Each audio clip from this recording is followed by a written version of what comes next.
એકદમ નજીક આવી ગયા છીએ આપણે સ્ટેચ્યુ ઓફ યુનિટી જે છે ને જ્યાં સ્ટેચ્યુ ત્યાં આ અંગૂઠો છે લઈ લીધી છે. ટિકિટ ખાસ છે ને તમારે ઓનલાઈન જ લેવી પડશે, એટલે ગૂગલ પે થી તમારે પેમેન્ટ કરવાનું.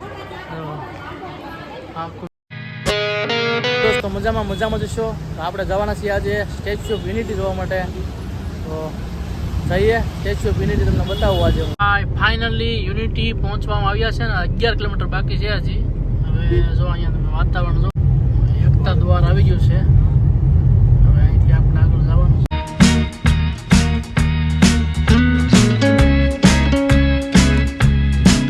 અહીંયા રેલવે સ્ટેશન છે, ડાયરેક્ટ ટ્રેન છે ને અહીંયા સુધી પહોંચી જાય. ટિકિટ લેવાની હોય, ટિકિટ લઈ લીધી છે અને ઓનલાઈન જ પેમેન્ટ થાય છે. જે કંઈ હોય ને તો ઓનલાઈન તમારે પેમેન્ટ કરવાનું રહેશે. સ્ટેચ્યુ ઓફ યુનિટી છે ને આપણે અહીંયા બસ જ્યાં ઊભી રહીને ત્યાં અંદર બસ સ્ટોપ હોય ને ત્યાં આપણે આમ જઈએ ને એટલે દરવાજો ઓટોમેટિક ખુલી જાય સેન્સરથી. આવી બધી સુવિધાઓ રાખેલી છે અહીંયા.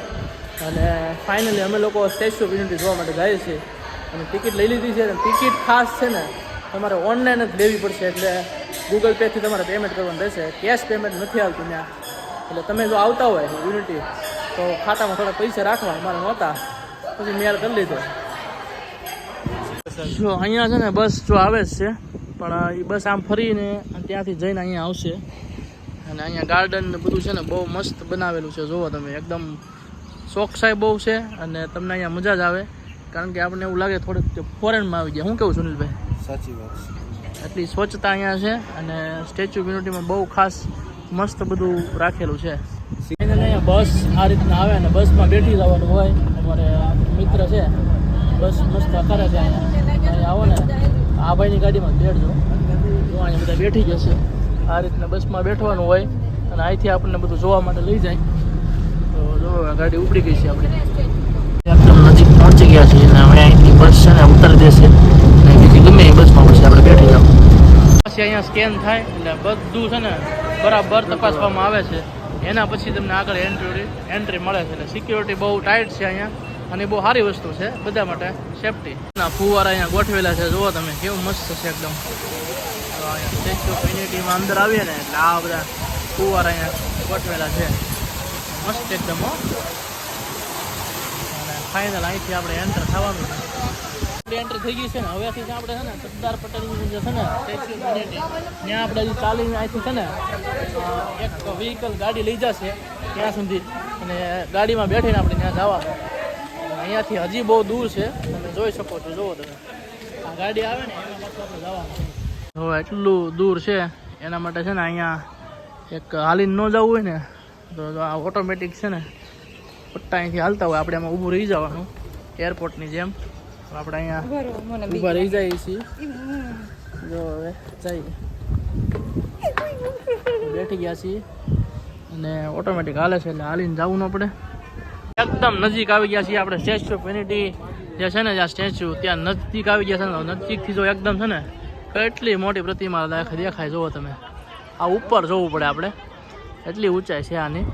હવે આપણે પેલા ઉપર જઈ આવીએ ને એકદમ ઉપર તો નથી જવાનું, ત્યાં તો છે ને બહુ વધારે ટિકિટ છે એટલે ઉપર નથી જવાનું. આપણે નીચે બધું જોવાનું છે, જોઈ આવીએ. અને અહીંયા સુધી પહોંચી ગયા છીએ અને આગળ તમને બતાવું હજી હું. આ અંગૂઠો છે અને આ બધી છે ને આંગળીઓ છે. જોવો તમે, મોઢું તો અહીંથી દેખાય જ નહીં, પગ સુધી દેખાય ઉપરથી એકદમ. તો સ્ટેચ્યુ ઓફ યુનિટી જોવાઈ ગયું છે અને હવે નીચે ઉતરીએ છીએ. જો અહીંયાથી લિફ્ટમાં અને આ રીતના નીચે ઉતરવાનો. નીચે તમે નજારો જોવો તમે બધી બાજુનો. અહીંયા સરદાર સરોવર ડેમ છે અને હવે નીચે મ્યુઝિયમ છે ને એ જોવા જવાનું છે. અહીંથી જઈએ મ્યુઝિયમ જોવા માટે. હા નીચે મ્યુઝિયમ છે. જો આ રીતના કંઈક મ્યુઝિયમ છે. જોવો તમે અહીંયા પ્રતિમા મૂકેલી છે. આખું મ્યુઝિયમ છે, બધું અહીંયા દર્શાવેલું છે અલગ અલગ રીતે.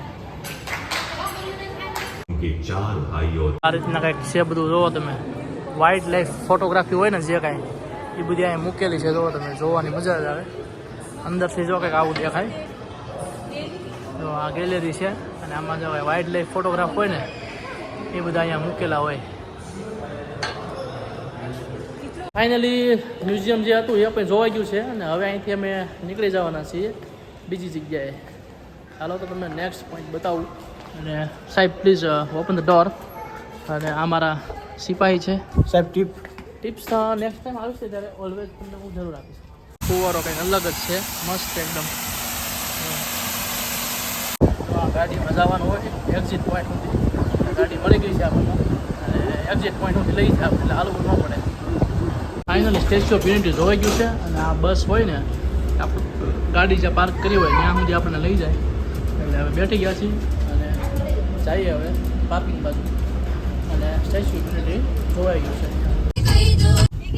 જો આ અદ્ભુત નજારો છે. જો આ સીન તમે નર્મદા આરતી તમે જોવા જાઓ ને અને સ્ટેચ્યુને આ જોવા મળશે. જોવો તમે, અદ્ભુત નજારો છે એકદમ. જો એ મૂર્તિ અહીંયા છે. માં નર્મદાની આરતી જોવા જાય ને તો તમને સૌ પ્રથમ પહેલાં અહીંયા માં નર્મદાની આરતી જોવા મળશે. નર્મદા આરતી જોવા જવાની છે. એમાં જો આવો ઢાળ આવે છે, જુઓ તમે. અને ઉપર આ સિરીઝ ચાલુ થઈ ગઈ છે. ઉપર સિરીઝ ચાલુ થઈ ગઈ, જુઓ તમે. અત્યારે નર્મદા આરતી છે ને એ અંદર રાખવામાં આવી છે, કારણ કે વરસાદ ગમે ત્યારે થાય ને એટલે નર્મદા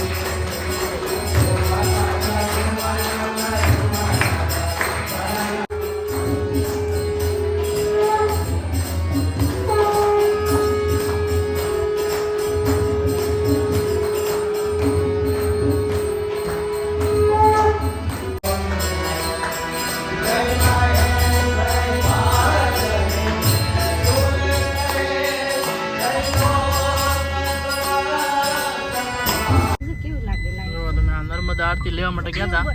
નદી કિનારે થાય પણ હમણાં વરસાદ પાણી વધારે છે ને એના હિસાબે અંદર જ કરે છે. પણ તમે જોવા નજારો કંઈક અલગ જ છે. અદ્ભુત નજારો છે અહીંયા એકતા નગરની અંદર. એટલે કે Sardar Vallabhbhai statue of unity છે ને એના રાતનો નજારો છે ને આ રીતના હોય છે. જો તમે અલગ જ છે કંઈક. અને આ જે કાંઈ ઇલેક્ટ્રિક રિક્ષા હોય છે ને એ છે ને લેડીઝ ચલાવતી હોય છે. એટલે મોદી સરકાર તરફથી અહીંયા ભેટ મળેલી હોય. હું તમને બતાવું થોડી વારમાં. આ ઇલેક્ટ્રિક ગાડી છે ને અહીંયા છે ને બહેનો ચલાવતા હોય છે. બહેનોને રોજગાર મળી જાય ને એના માટેની સરકારી યોજના છે આ બધી. અને બધી જે કાંઈ છે ને ઇલેક્ટ્રિક રિક્ષા એમાં લેડીઝ જ ચલાવે છે અહીંયા. એટલે મોદી સરકાર તરફથી આ એક મોટી ભેટ મળેલી છે. બહેનોને રોજગાર મળી રહે એ પ્રમાણે.